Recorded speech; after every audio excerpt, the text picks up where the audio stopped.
Ibi abantu baciyemo bikomeye, ibi abantu ngo bitangane.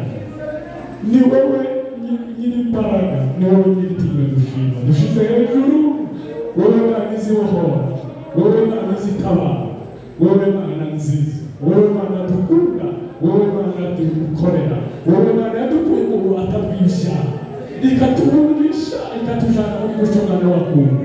Ndasaba imbaraga z'umwuka w'ukuri, ndasaba imbaraga za Yesu Kristo wabambwe ku musaraba w'Igorigota, akadupfira, akatuzuka, akaba ari muzima, akaba ari kumwe nawe. Ni wowe uje iri torero duhagaze muri munsi, hano muri kingdom, hano muri kingdom babona babivuze guhera dushyize hano. Twashimiye ikaze, uyu ni umugoroba wo gusezera, umugoroba wa nyuma wo kuba hano. Turashimira buri wese wagize uruhare rwo kutwakira, itorero, abashumba, twabivuze mu gitondo, turabashimira. Ndumviye ari imvugo itota agaciro mu mitima yacu, ntitwoyiranirwa kuyivuga kuko bifite agaciro. Nimba bumva tubisubiramo kandi abanyarwanda baravuga ngo hasubiwemo, ni ukuvuga ngo turabashimira abashumba. Imana dukorera ibamugisha kubwo gutanga agatuti kanyu. Hari aho tuguruza tishkunde, ariko aho wikuru Imana ibareze umugisha. Kwitaba kwanyu mwese mwitavye amagazi y'ijambo ry'Imana, kumva mufite inzara n'inyota byo gutegera Imana. Imana ibareze umugisha mwese torero, aho navuye hatandukanye. Nanjye ubwanjye ndabakiriye mu mwanya muto w'uyu mugoroba wo gusezerana. Narimo ngira ibyo mwisi byose biza bibi bice, ariko umuntu anyumva aho umuntu yavuga. Ubu ndimo ndumva umwanya wayo muto waye igice, ariko tuvuga Imana. Haleluya. Niryo shaka nicyo kintu barumva kimbata, kandi ubu mwisi mubure mu ndeba, mwisi shora uce, mwisi nzakete, ariko aho mwiri ijambo, aho bamwumva ibintu bitokama, aho nimo numva navuga, aho numva mfite ijambo, mfite na autorité, mfite na confidence, mfite ubutware bukomeye, mfite n'ifure iteye ubwoba.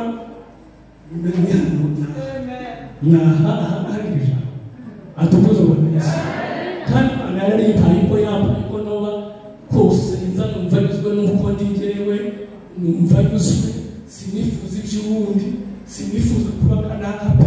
Usarira umuntu azaje kubona ukwe, umuntu azaje ko ya njyewe mwene datarabizi, twagenda imyaka myinshi, nzanyurwa n'uko atuvuze ngo neza, nyurwa n'uko kuko n'indi nejo narayivuga ngo nejo wata nikifanywa kama takataka, lakini yanipaswa kupendeza Bwana.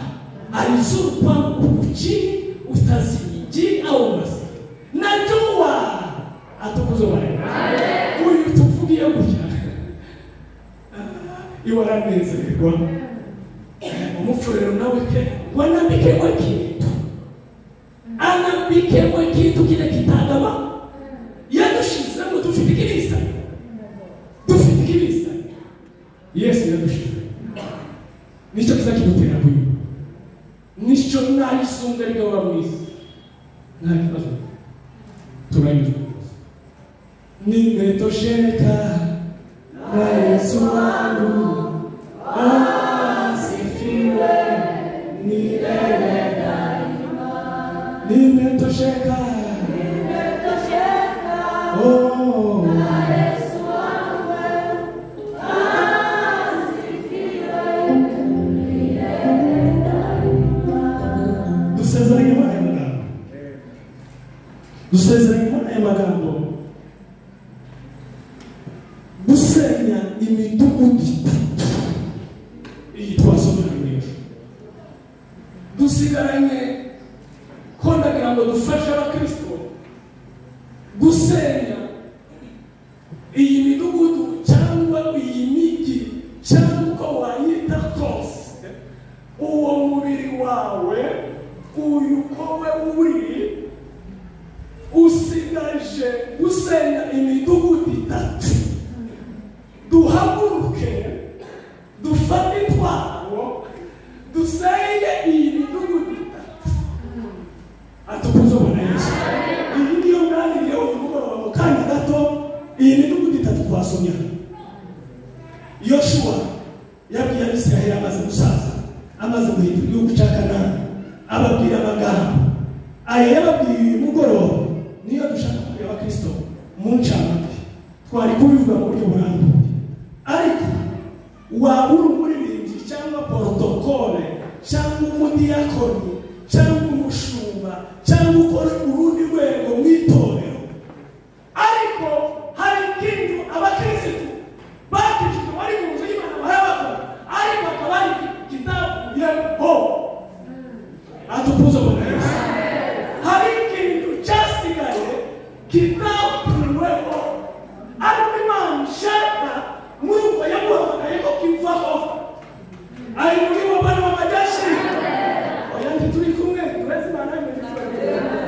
Haleluya, haleluya. Hari ibintu bitatu byavuze bitatu, ariko wowe wogera na ABCD etc. Ukaguma ukagazura icyasigaye kigakuwe. Abantu bari kumera ibintu bakayibera nk'ifunguro ryera, ameza uko muyamenyereye, abantu bakimeraho neza, abantu bakabirereraho, abantu bakabikenyereraho, abantu bakabisigiraho amavuta, abantu bagasa neza, abantu bakabijurira bakabona akazi, abantu bakabona za promosiyo bakaba bashumba. Ariko hariho umudugudu utahinduye uzaza kuzana ikibazo ejo. Nimubona ibintu bibasitinze timukaza mugira ngo ni none byahereye. Ni wa munsi Yoshua yabwiye Abisirayeli ngo mbaye ibwira Mose, iramubwira ngo ubu none uhaguruke, ejo twarabivuzeho, none uhaguruke Yoshua, wavukane n'ubu bwoko, iki gihugu uje muri Kanani, nushika hakurya uzogabura Abisirayeli, uzahindura igihugu cyose, timuzasigaze nawe, timuzasigaze n'umudugudu n'umwe mudahinduye, mutawuhinduye yose muzayihindure, muzayihindure, ntihagasigare n'igice na kimwe kinahindutse. Ayo niwe Bwana w'amajeshi. Turacyari kumwe torero ry'Imana, turezi Imana y'imijyi icumi. Imana ifashe umugabo wa none, Imana ifashe umubyeyi w'umugore, Imana ifashe igikorwa kugira icyo uhindura muri uyu mugo, umudugudu wawe uwuhindure. Ibi bihano bitatu nari kuvuga birebire birambuye. Ni umuhana w'Igaza. Igaza hasigaye hagahinduka, Igaza hasigaye hadahinduwe. Yoshua asaza adahinduye umudugudu w'Igaza. Igaza ibintu byakorerwaga abantu b'Igaza bose ngo bamare baza kuzana ikibazo mu itorero, baza kuzana haba umwuka w'ubusambanyi uteye ubwoba. Uyu mudugudu Yoshua yasigaye adahinduye, nibo waje kuvukamo ba Delila. Delila niwe waje kubora itorero ry'Imana, aza kugusha Samsoni wari warahamagawe kuzafasha itorero rya Isiraheli ryose, kuzajya gufasha igihugu cya Isiraheli. Atukuze Bwana Yesu. Ukomokamo Delila akora ibiki? Akora ibizira. Imana irababara, Imana irababara, Imana iragaya, Imana igaya ko hariho icyo navuze kitakozwe, icyo nabasezeranyije mutagishize mu bikorwa, icyo nabwiye abanyakamanura, icyo nabatumyeho intumwa zanjye z'abahanuzi, ntimwashoboye guhindura. Mu rugo rwawe hari ibihano kuzanira ingaruka utashoboye guhindura. Umugabo wawe ugituma kugoye nuko hari icyo wananiwe guhindura. Imana yakubwiza umurinzi w'inkike z'urugo rwawe, unanirwa guhindura. Imana yakubwiza umurinzi w'itorero, unanirwa guhindura. Umudugudu wawe Imana yaguhaye, Imana wavuga ibibazo ufite, intambara imiryango myinshi ufite, nibyo bahabagarurirwa, nibyo bakoze. Imana izi gukurura inziga, Imana izi guhana icecetse, ntizijya kugisha umuntu inaha, tizigisha inama n'ukuri kw'Imana pe tiyogisha inama kuko ibyayo byose biri ku rutonde ibyayo byose biri ku rutonde iramubwira nimuhindure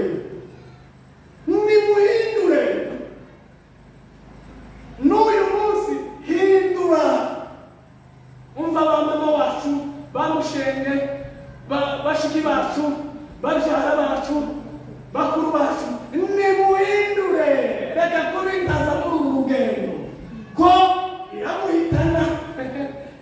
iramuhitana abantu basigaye baje kubwiza kuko ngo bashize bagiteka ngo oya ni ukuri kw'ijambo ry'Imana twasomye mwabyumvise nawe usubiremo usome ubirebe neza usome icyo wasigaje utarahinduye kizabirwa twarabivuze amahwa ejo twarayasobanura kizaba ikigaragazo kizagora umuryango uzoza wifuza uko umuryango w'abantu uko barunaka bareze uko itorero ry'abandi rimeze uzabyifuza ariko hari icyo nuzoza ubona hari ibyiza bicarwamo uzumenye ko hari umudugudu bahinduye atukuza mbona amahema hari umudugudu bahinduye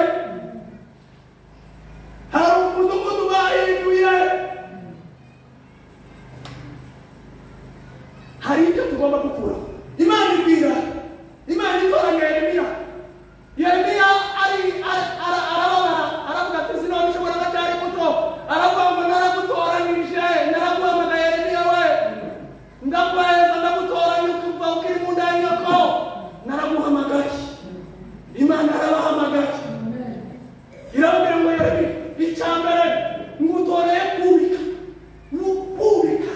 ni mu birandura n'izina rya Yesu ni mu birandura biriya bigoye imiryango bikureho ni mu birandura biriya bigoye umuhamagaro wawe bikureho ni mu birandura biriya umusenge mu ncurike biriya byagoye umuryango wawe biriya kiriya kigaragazo kigoye umuhamagaro wawe kiriya kigaragazo mwaye kuvuga ngo dukore amasengesho hari icyo ugomba kurinda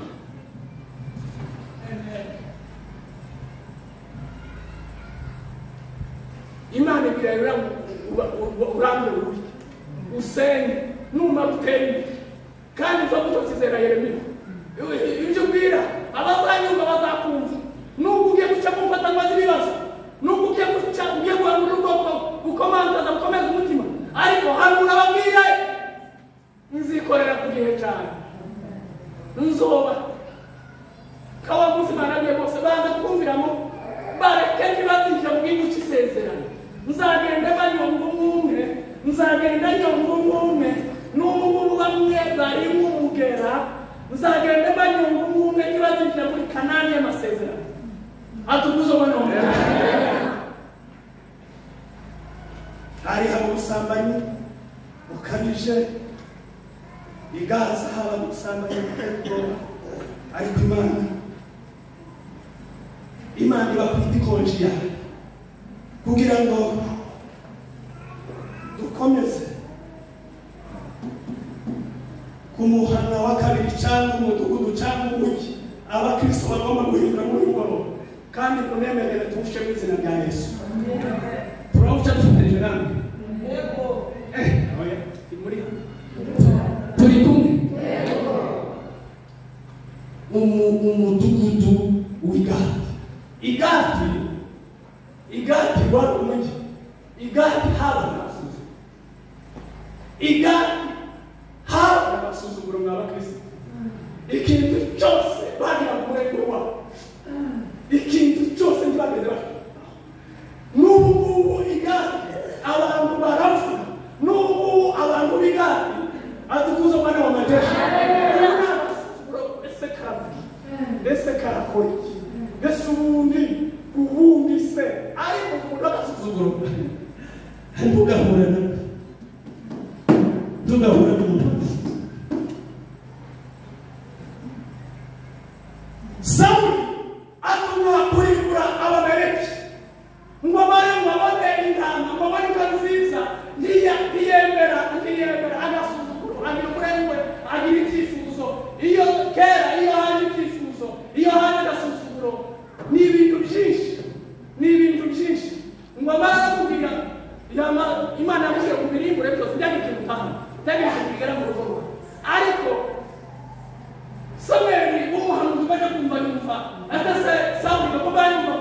kw'intama ko bari kumva intazabira ibyo by'ibiti kandi sawa ati nabonye ikinyamibwa none ndabizanye ngo tuzobitambira Uwiteka sawa ni wo munsi Imana ica n'ubu bari bamwe batonda hano imbere y'amasimana baraciwe uri murambara igitambaro cy'inigiriza neza uri murambara Imana yaraguciye ku ngoma yayo y'ubwami bwayo yo kuzishimira muri Kristo Yesu ngwino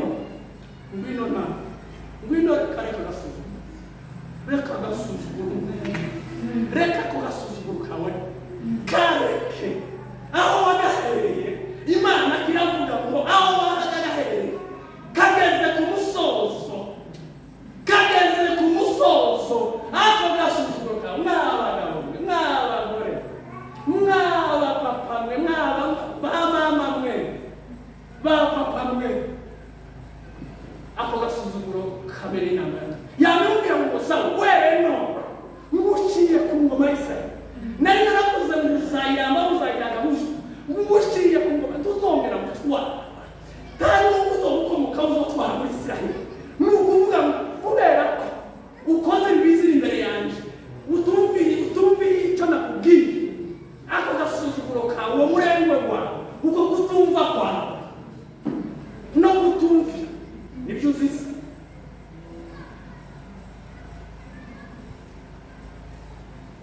nibyo uzize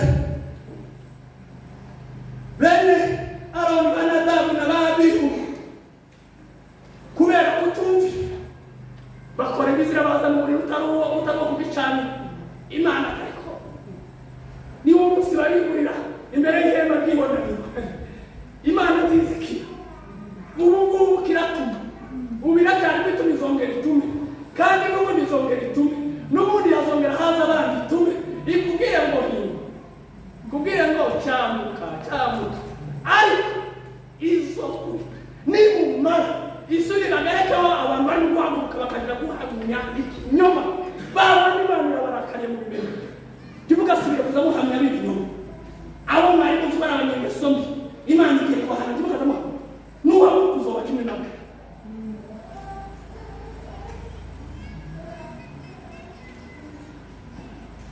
tugiye gusoza tugiye kuvuga umudugudu wanyu byari byinshi akani Imana yaramutuye washikagera nawe yitoranirije iby'inyamuka Imana irarakara mu nzu byabaye kuri akani n'umuryango wawe ni benshi ariko harimo n'abandi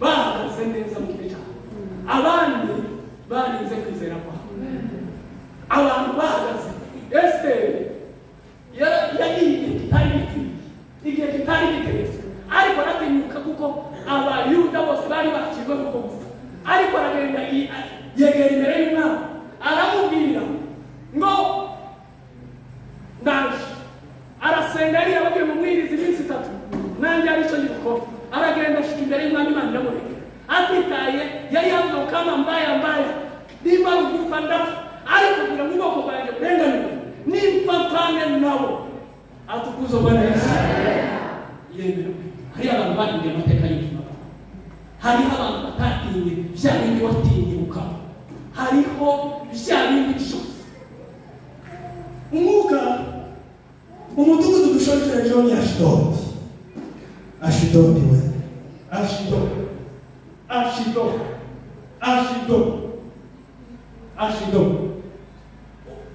muri Ashidodi niho hakomotse Abafilisitiya muzi Abafilisitiya ukuntu bari baragoye mu bwa Isirayeli muzi ibyo bakora muzi intambara zabaga hagati y'Abafilisitiya n'Abisirayeli ikintu gusa umuntu yisigarije gitoya bishobora kurimbuza ubugingo bishobora gutuma utajya mu cyakiramo kwa guteranya kwa kubeshya kwa kubakaza iterere kwa yamagambo rwa rugambo rwawe kwa gutata kwawe yewe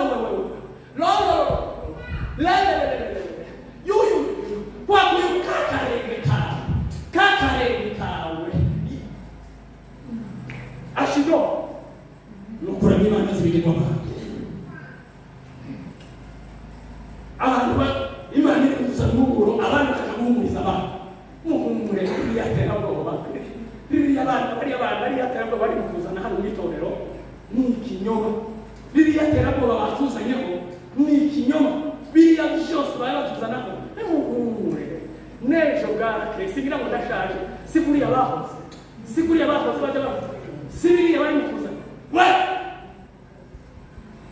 sikuriya ndiko atejo munda saba ejo mundi tusaba kwa muji ejo mundi tusaba turakame iyo muto ya diamond beach uko guhakanama ko kuzotutaraga ko kuzotuma Imana ibiziza n'ubyaro rwa desandaza ya mutela yitizaiba imbuto ya Imana izayimura Imana yarimbuye inzu ya Sawuli kubera guhakanitsima Imana yarimbuye ibyaha abahabu bose barashize kubera kuramya Imana zirikirwa abantu atukuzo bana bwaje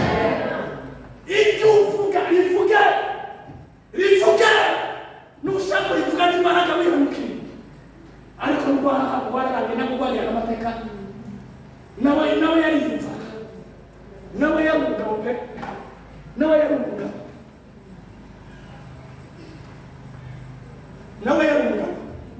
kandi Bibiliya ni ukuri kw'ijambo ry'Imana ibyo tubwira ni ukuri ibyo turimo tubasomera ni iby'ukuri kw'ijambo ry'Imana ni iby'ukuri kwitabasha kwesha n'abakristo bari baje uko ni ukuri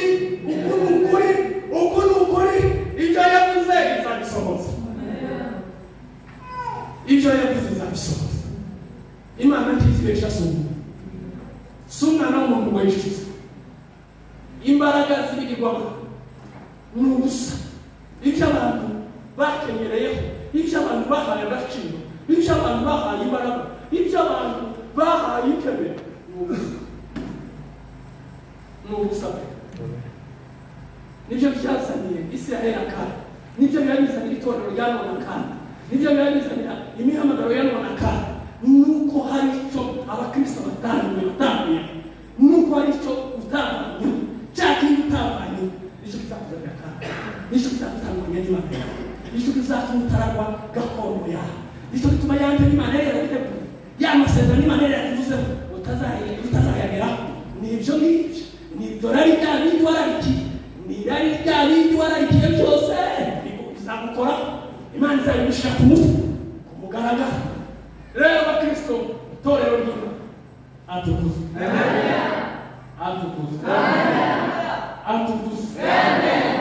atukuzo Yesu Yesu katika turacyari mureke duce uwo mwuka w'abandi mureke duce agasuzu mureke duce umwuka w'ibigirwama abantu baca mu mitima abantu bahabwa umutima mwiza abantu bahabwa icyerekezo cyiza abantu Satani bakureho iterabwoba bariho abantu bamazwe n'ubwoba bw'abadayimoni kubabwira ko ibi bitazakura kubabwira ko ibi batazageraho kubabwira ko aya masezerano atarisohoye kubabwira ko ibi bitazashoboka bizashoboka mu izina rya Yesu uzakira mu izina rya Yesu akazi kazaboneka mu izina rya Yesu abantu bazasubizwa mu izina rya Yesu kandi abera bazaca mu ijuru mu izina rya Yesu abakiranukiye Imana bazaca mu ijuru mu itorero ry'Imana abakiranukiye bazaca mu ijuru atukuzwe mureke iyo midugudu tuyirimbure mu izina rya Yesu muriteguye ko tuyirimbure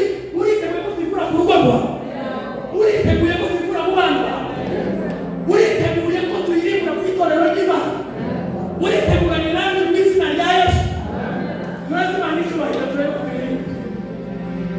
tuyirimbure mu izina rya Yesu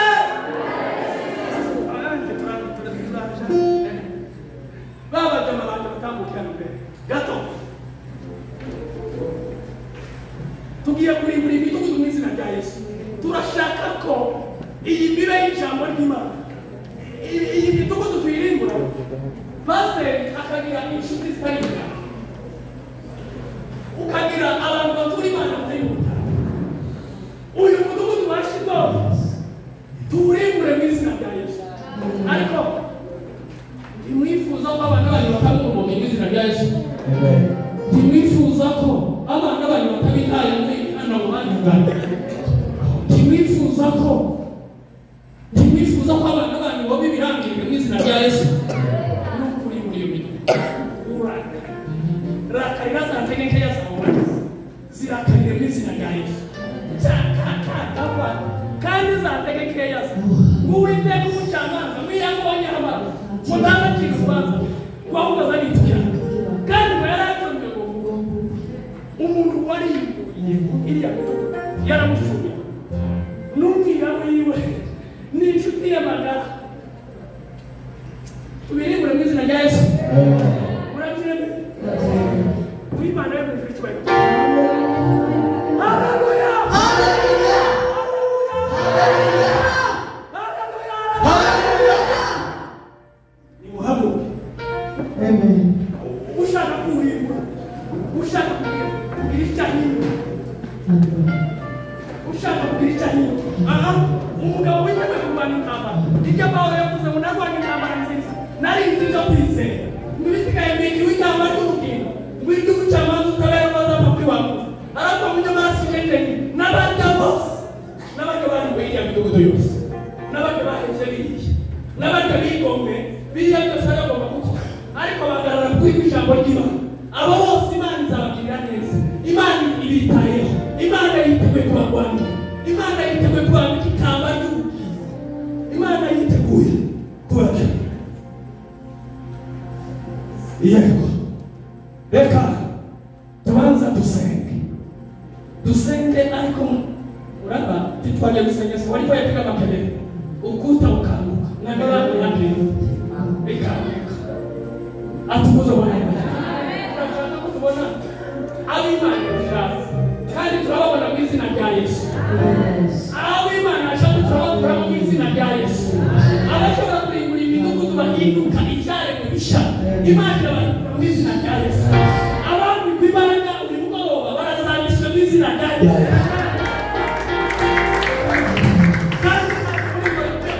bariteguye mu bihano basubiye kubona ibintu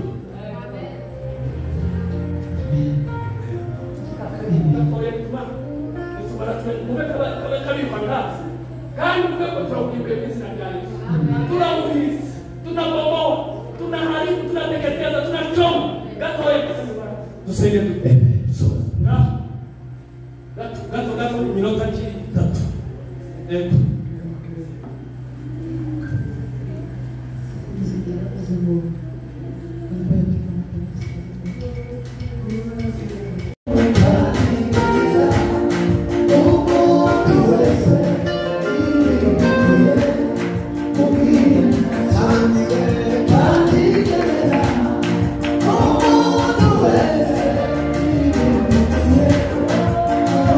Imana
uyu munsi umenya n'umuntu wita ukireke kandi ukirega Imana iruzi Mana y'amasezerano Mana y'ukuri Mana ijayumva Mana z'ibyo Imana z'igikoni Mana y'era byose Mana y'era byose Imana y'era hose cyane Imana izikora Imana izifasha Imana izibikoze zibiki Imana izibiteso zose zireba itabibasa abishumya umugongo wakura mw'izina rya Yesu Kristo w'Inazareti niba n'ubundi turayisenga imbaraga zayo niba n'ubundi turayisenga niba n'ubundi tuyikoresheje agakiza niba n'ubundi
Thank you.